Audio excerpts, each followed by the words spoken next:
ಜೋಗುಳದ ಹರಕೆ ಇದು ಮರೆಯದಿರು ಚಿನ್ನ, ಮರೆತೆ ಆದರೆಯೋ ಮರೆತಂತೆ ನನ್ನ. ಮಲಯಾಳಂತೆ ಸವಿಜೇನು ಬಾಯಿಗೆ ತಾಯೋರಿಗೆ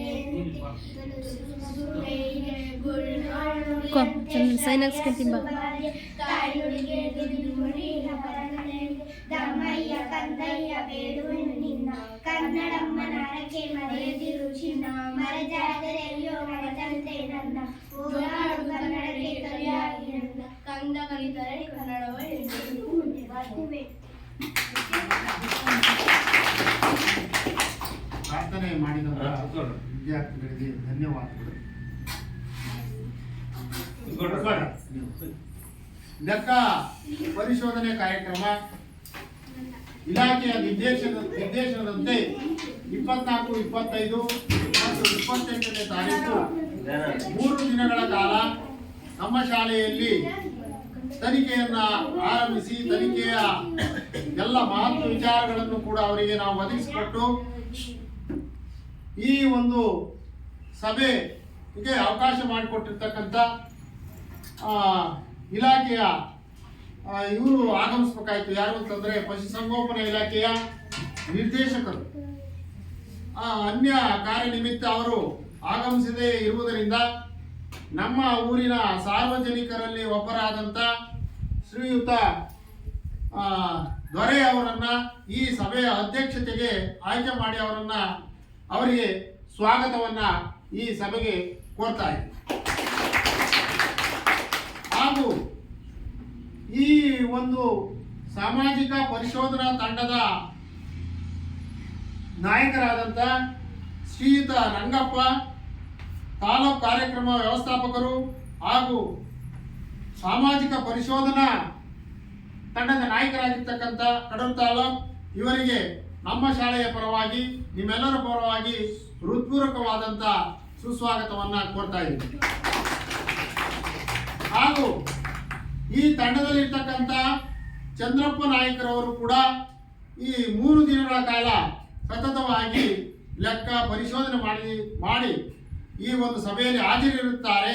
ಅವರಿಗೆ ನಿಮ್ಮೆಲ್ಲರ ಪರವಾಗಿ ಹೃತ್ಪೂರ್ವಕವಾದಂಥ ಸ್ವಾಗತವನ್ನು ಕೋರ್ತಾ ಇದ್ದೀವಿ. ಹಾಗೂ ಮತ್ತೋರ್ವ ವ್ಯಕ್ತಿಯಾದಂಥ ಶ್ರೀಮತಿ ಅನ್ನಪೂರ್ಣರವರು ಕೂಡ ಈ ತಂಡದಲ್ಲಿ ಭಾಗವಹಿಸಿ ತಮ್ಮ ಕಾರ್ಯವನ್ನು ನಿರ್ವಹಿಸುತ್ತಾರೆ. ಅವರಿಗೂ ಕೂಡ ಈ ಒಂದು ಸಭೆಗೆ ಸ್ವಾಗತವನ್ನು ಬಯಸ್ತಾ ಇದ್ದಾರೆ. ಮತ್ತು ನಮ್ಮ ಶಾಲೆಯ ಸಹ ಶಿಕ್ಷಕರಾದಂಥ ಶ್ರೀಯುತ ಗಿರೀಶ್ ರವರು ಆಗಮಿಸಿದರೆ ಅವರಿಗೂ ಕೂಡ ನಿಮ್ಮೆಲ್ಲರ ಪರವಾಗಿ ಹೃತ್ಪೂರ್ವಕವಾದಂಥ ಸ್ವಾಗತವನ್ನು ಕೋರ್ತಾರೆ. ಹಾಗೂ ಈ ಒಂದು ಸಭೆಗೆ ಮಕ್ಕಳ ಪೋಷಕರು ಆಗಮಿಸಬೇಕಾಗಿತ್ತು. ಅವರ ಕಾರ್ಯದ ಒತ್ತಡ ನಮಗೆ ಗೊತ್ತಾಗ್ತದೆ ಯಾವ ರೀತಿ ಈ ಊರಿನ ಪರಿಸ್ಥಿತಿ ಇದೆ ಅಂತೇಳಿ. ಬಂದಿರತಕ್ಕಂಥ ಎಲ್ಲರಿಗೂ ಕೂಡ ಸುಸ್ವಾಗತವನ್ನ ಈ ಸಭೆಗೆ ಕೋರ್ತಾ ಇದ್ದೀನಿ. ಈ ಒಂದು ಸಭೆಗೆ ಕೇಂದ್ರ ಬಿಂದು ಆದಂಥ ಮಕ್ಕಳು ಕೂಡ ಇವತ್ತು ಬಹಳ ಕಡಿಮೆ ಇದೆ, ಯಾಕೋ ಗೊತ್ತಿಲ್ಲ. ಅವರು ಕೂಡ ಆಗಮಿಸಿದರೆ ಅವರೆಲ್ಲರಿಗೂ ಕೂಡ ನಾನು ಹೃತ್ಪೂರ್ವಕವಾದಂಥ ಸುಸ್ವಾಗತವನ್ನು ಕೋರ್ತಾ ಇದ್ದೀನಿ. ನನ್ನ ಕಾರ್ಯಕ್ರಮವನ್ನು ಮುಗಿಸ್ತಾ ಇದ್ದೀನಿ.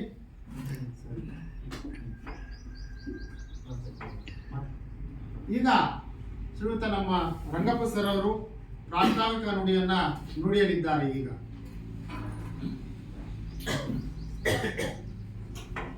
ಎಲ್ಲರಿಗೂ ನಮಸ್ಕಾರ. ಈ ದಿನ ನಾವು 2022-23ನೇ ಸಾಲಿನ ಸಮಗ್ರ ಶಿಕ್ಷಣ ಕರ್ನಾಟಕ ಅಭಿಯಾನದ ಸಾಮಾಜಿಕ ಪರಿಶೋಧನಾ ಅಂಗವಾಗಿ ಪೋಷಕ ಸಭೆ ಕರೆದಿವಿ. ಈ ಸಭೆಯ ಅಧ್ಯಕ್ಷ ವಹಿಸಿಕೊಂಡಿರುವಂತಹ ಊರಿನ ಹಿರಿಯರಾದಂಥ ದೊರೆಯವರೇ, ಈ ಶಾಲೆಯ ಮುಖ್ಯ ಶಿಕ್ಷಕರೇ, ಸಹ ಶಿಕ್ಷಕರೇ, ಎಲ್ಲ ಸಾರ್ವಜನಿಕರೇ, ಹಾಗೆ ಮುದ್ದು ಮಕ್ಕಳೇ, ಏನು ಸಮಗ್ರ ಶಿಕ್ಷಣ ಕರ್ನಾಟಕ ಅಭಿಯಾನಪ್ಪ ಅಂದ್ರೆ ಇದು ಕೇಂದ್ರ ಸರ್ಕಾರದ ಒಂದು ಪುರಸ್ಕೃತ ಯೋಜನೆ ಇದೆ. ಈ ಯೋಜನೆ ಏನು ಪೂರ್ವ ಪ್ರಾಥಮಿಕ ಶಿಕ್ಷಣದಿಂದ ಹಿಡಿದು 12ನೇ ತರಗತಿವರೆಗೆ ತರಗತಿವಾರು ವಿಂಗಡಣೆ ಮಾಡಿದ ಸಮಗ್ರವಾಗಿ ಶಿಕ್ಷಣ ಕೊಡುವಂಥದ್ದು ಈ ಸಮಗ್ರ ಶಿಕ್ಷಣ ಯೋಜನೆಯ ಆದ್ಯತೆ ಆಗಿದ್ದು. ಏನಪ್ಪಾ ಅಂದ್ರೆ ಶಾಲಾ ಕಾರ್ಯಕ್ರಮಕ್ಕೆ ಹೆಚ್ಚಿಸುವಂಥದ್ದು, ಹಾಗೆ ಶಾಲಾ ಫಲಿತಾಂಶ ಹೆಚ್ಚಿಸುವಂಥದ್ದು ಈ ಯೋಜನೆಯ ಪ್ರಮುಖ ಉದ್ದೇಶ ಆಗಿರುವಂಥದ್ದು. ಹಾಗೆ ಇದರಲ್ಲಿ ಪ್ರಮುಖವಾಗಿ 4 ಉದ್ದೇಶಗಳಿದ್ದಾವೆ. ಅದರಲ್ಲಿ ಪ್ರಮುಖವಾಗಿ ಅಂತ ಯಾವುದೇ ಶಿಕ್ಷಣದಲ್ಲಿ ಗುಣಮಟ್ಟದ ಶಿಕ್ಷಣ ಕೊಡುವ ಜೊತೆಗೆ ಅವರ ಕಲಿಕಾ ಸಾಮರ್ಥ್ಯನ ಹೆಚ್ಚಿಸುವುದು ಈ ಸಮಗ್ರ ಶಿಕ್ಷಣ ಕರ್ನಾಟಕ ಯೋಜನೆಯ ಪ್ರಮುಖ ಉದ್ದೇಶ ಆಗಿದೆ. ಹಾಗೆ ಯಾವುದೇ ಶಾಲೆಯಲ್ಲಿ ಸಮೇತ ಶಿಕ್ಷಣ ವ್ಯವಸ್ಥೆಯಲ್ಲಿ ಯಾವುದೇ ಲಿಂಗ ತಾರತಮ್ಯ ಮಾಡದಂತೆ ಸಮಾನ ಶಿಕ್ಷಣ ಕೊಡುವಂಥದ್ದು ಯೋಜನೆಯ ಪ್ರಮುಖ ಉದ್ದೇಶ ಆಗಿರುತ್ತೆ. ಹಾಗೆ ಮಕ್ಕಳಿಗೆ ಉಚಿತ ಮತ್ತು ಕಡ್ಡಾಯ ಶಿಕ್ಷಣ ಮಕ್ಕಳ ಏನು ಹಕ್ಕು ಕಾಯ್ದೆ ಇದೆ ಅದನ್ನು ಬೆಂಬಲಿಸುವಂತ ರಾಜ್ಯಗಳನ್ನು ಬಲಪಡಿಸುವಂಥದ್ದು ಯೋಜನೆಯ ಪ್ರಮುಖ ಉದ್ದೇಶ ಆಗಿದೆ. ಹಾಗೆ ಶಿಕ್ಷಣ ಕೊಡುವಂಥದ್ದು ಮಕ್ಕಳಿಗೆ ಬರೀ ಕೇವಲ ಪಾಠ್ಯಪುಸ್ತಕದಲ್ಲಿ ಇದು ಕೊಡೋದಲ್ಲ, ಅವರಿಗೆ ವೃತ್ತಿಪರ ಶಿಕ್ಷಣ ಕೊಡುವಂಥದ್ದು ಯೋಜನೆಯಲ್ಲಿ ಪ್ರಮುಖವಾಗಿ ಆದ್ಯತೆ ಮಾಡಿರುವಂಥದ್ದು. ಹಾಗೆ ಯಾವುದೇ ಹಂತದಲ್ಲಿ ಸಮೇತ ಮಕ್ಕಳಿಗೆ ಪ್ರವೇಶ ಕೊಡುವಂಥದ್ದು ಯೋಜನೆ ಉದ್ದೇಶ. ಇಷ್ಟು ಸಮೇತ ಯೋಜನೆ ಪ್ರಮುಖ ಉದ್ದೇಶ ಆಗಿರುತ್ತೆ. ಹಾಗೆ ಏನು ಸರ್ಕಾರದಿಂದ ಏನು ಸಮಗ್ರ ಶಿಕ್ಷಣ ಕರ್ನಾಟಕ ಇದೆಯೋ ಅದರಲ್ಲಿ ಕೆಲವೊಂದು ಅಮೌಂಟ್ ಸಮೇತ ಸರ್ಕಾರಕ್ಕೆ ಶಾಲೆ ವಿನಿಯೋಗಕ್ಕಾಗಿ ಅನುದಾನ ಬಂದು ಅದರಲ್ಲಿ ಆ ಅನುದಾನ ಎಷ್ಟೆಷ್ಟು ಶಾಲೆ ಬಂದಿದೆ, ಆ ಅನುದಾನ ಏನೆಲ್ಲ ಸದ್ಬಳಕೆ ಆಗಿದೆ, ಏನು ಸರ್ಕಾರದಿಂದ ಬರುವಂತಹ ಉಚಿತ ಪಠ್ಯಪುಸ್ತಕ ಆಗಿರ್ಬೋದು, ಸಮವಸ್ತ್ರ ಆಗಿರ್ಬೋದು, ಶೂ ಮತ್ತು ಸಾಕ್ಸ್ ವಿತರಣೆ ಆಗಿರ್ಬೋದು, ಹಾಗೆ ಮಧ್ಯಾಹ್ನ ಬಿಸಿಲು ಮಕ್ಕಳಿಗೆ ಕೊಡುವಂತಹ ಇನ್ನು ಬೆಳಗಿನ ಹಾಲು ಏನು 150 ml ಆಗಿರ್ಬೋದು, ಹಾಗೆ ಮಧ್ಯಾಹ್ನ ಬಿಸಿಯೂಟ ಸಮೇತ ಅವ್ರಿಗೆ ಸರ್ಕಾರದಲ್ಲಿ ಅವ್ರ ಮಕ್ಕಳಿಗೆ ಮುಟ್ಟಿದೆ ಇಲ್ವೋ ಆ ಕೊಡುವಂಥದ್ದು ಪಾರದರ್ಶಕ ಆಗಿದಿಲ್ಲ ಅನ್ನೋಕ್ಕಾಗಿ ಶೌಚಾಲಯಕ್ಕೆ ಒಳಪಡಿಸಿರುವಂಥದ್ದು. ಹಾಗೆ 2022-23 ಸಾಲಿನ ಈ ಶಾಲೆಗೆ ಸಮಗ್ರ ಶಿಕ್ಷಣ ಕರ್ನಾಟಕ ಅಭಿಯಾನದಲ್ಲಿ ಬಂದಂತ ಅನುದಾನ ಎಷ್ಟು, ಅದೆಷ್ಟು ಅನುದಾನ ಬಳಕೆ ಆಗಿದೆ ಅಂತ ನಾವು ನೋಡಬೇಕಾಗುತ್ತೆ. ಅದರಲ್ಲಿ 2022-23 ಸಾಲಿನಲ್ಲಿ ಪ್ರಾರಂಭಿಕ ಶುಲ್ಕವಾಗಿ 1/2022 ಈ ಶಾಲೆಯಲ್ಲಿ ಇದ್ದಂತ ಮೊತ್ತ 18,123 ಅನುದಾನ ಇದ್ದು, ಕುಡಿಯ ನೀರು ಮತ್ತು ನೈರ್ಮಲ್ಯಕ್ಕಾಗಿ ಸರ್ಕಾರದಿಂದ ಬಂದ ಅನುದಾನ 3,172 ಅನುದಾನ ಬಂದಿದೆ. ಏನು ಮಕ್ಕಳಿಗೆ ಉಚಿತವಾಗಿ ಕೊಡುವಂತಹ ಶೂ ಮತ್ತು 2 ಜೊತೆ ಸಾಕ್ಸ್ ವಿತರಣೆಗಾಗಿ ಸರ್ಕಾರದ ಅನುದಾನವಾಗಿ 5,800 ರೂಪಾಯಿ 5,830 ಅನುದಾನ ಬಂದಿತ್ತು. ಮತ್ತೊಂದು ಸಾರಿ ಕುಡಿಯ ನೀರು ಮತ್ತು ನೈರ್ಮಲ್ಯೀಕರಣಕ್ಕಾಗಿ ಈ ಶಾಲೆಗೆ ಅನುದಾನವಾಗಿ 3,172 ಬಂದಿದೆ. ಆ ವರ್ಷದಲ್ಲಿ ಒಟ್ಟು ಆ ಅನುದಾನಕ್ಕೆ ಈ ಶಾಲೆಗೆ ಒಟ್ಟು ಬಡ್ಡಿ ಬಂದದ್ದು 582 ರೂಪಾಯಿ ಈ ಶಾಲೆಗೆ ಬಂದಿರೋದು. ಒಟ್ಟಾರೆ ಆ ವರ್ಷದಲ್ಲಿ 30,883 ರೂಪಾಯಿ ಈ ಶಾಲೆಗೆ ಬಂದಂತ ಅನುದಾನ ಆಗಿದೆ. ಈ ಅನುದಾನವನ್ನು ಏನೇನಕ್ಕೆ ಆ ವರ್ಷದಲ್ಲಿ ಬಳಕೆಯಾಗಿದೆ ಅನ್ನೋಕ್ಕಾಗಿ ಏನು ಮಕ್ಕಳಿಗೆ ಶೂ ಮತ್ತು ಸಾಕ್ಸ್ ವಿತರಣೆ ಖರೀದಿಗಾಗಿ ಆ ವರ್ಷದಲ್ಲಿ ಖರ್ಚಾದ ಮೊತ್ತ 5,830 ರೂಪಾಯಿ ಖರ್ಚಾಗಿದೆ. ಇನ್ನು ಶಾಲಾ ಅನುದಾನ ಒಟ್ಟು ಈ ಶಾಲೆಗೆ ಖರ್ಚು ಏನು ಸ್ಟೇಷನರಿ ಖರ್ಚಾಗಿರೋದು ಪಠ್ಯೇತರ ಚಟುವಟಿಕೆಗಾಗಿ ಖರ್ಚಾದ ಒಟ್ಟು ಮೊತ್ತ 13,164 ರೂಪಾಯಿ ಖರ್ಚಾಗಿದೆ.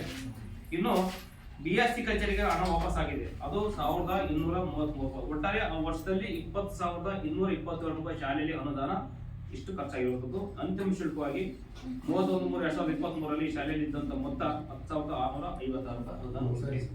ಹಾಗೆ 2022-23 ಸಾಲಿನಲ್ಲಿ ಈ ಶಾಲೆಯಲ್ಲಿ ಇದ್ದಂತ ಒಟ್ಟು ದಾಖಲಾತಿ ಸಂಖ್ಯೆ 22 ಇದ್ದು, ಅದರಲ್ಲಿ 1ನೇ ತರಗತಿ 4, 2ನೇ ತರಗತಿಯಲ್ಲಿ 5 ಮಕ್ಕಳು, 3ನೇ ತರಗತಿ 5 ಮಕ್ಕಳು, 4ನೇ ತರಗತಿಯಲ್ಲಿ 3 ಮಕ್ಕಳು, 5ನೇ ತರಗತಿ 4. ಒಟ್ಟಾರೆ ಆ ವರ್ಷದಲ್ಲಿ ಇದ್ದಂತ ಒಟ್ಟು ಮಕ್ಕಳ ಸಂಖ್ಯೆ 21 ಮಕ್ಕಳಿದ್ದು.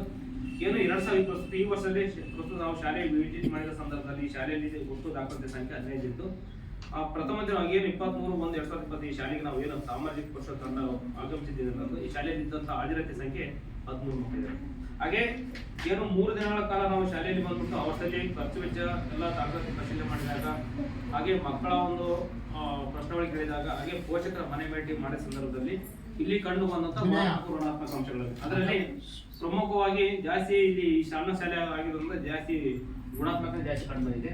ಹಾಗೆ ಈ ಶಾಲೆಯಲ್ಲಿ 2 ಶಿಕ್ಷಕರಿದ್ದು ಉತ್ತಮವಾಗಿ ಪಾಠ ಮಾಡುವಂಥದ್ದು ಈ ಶಾಲೆಯಲ್ಲಿ ಕಂಡು ಬಂದಿರುತ್ತದೆ. ಹಾಗೆ ಈ ಶಾಲೆಯ ಸುತ್ತಲೂ ಸಮೇತ ಕಾಂಪೌಂಡ್ ವ್ಯವಸ್ಥೆ ಇರುವಂಥದ್ದು. ಹಾಗೆ ಈ ಶಾಲೆಯಲ್ಲಿ ಚಿಕ್ಕದಾದ ಒಂದು ಪುಟ್ಟದಾದ ಒಂದು ಲೈಬ್ರರಿ ವ್ಯವಸ್ಥೆ ಇದೆ.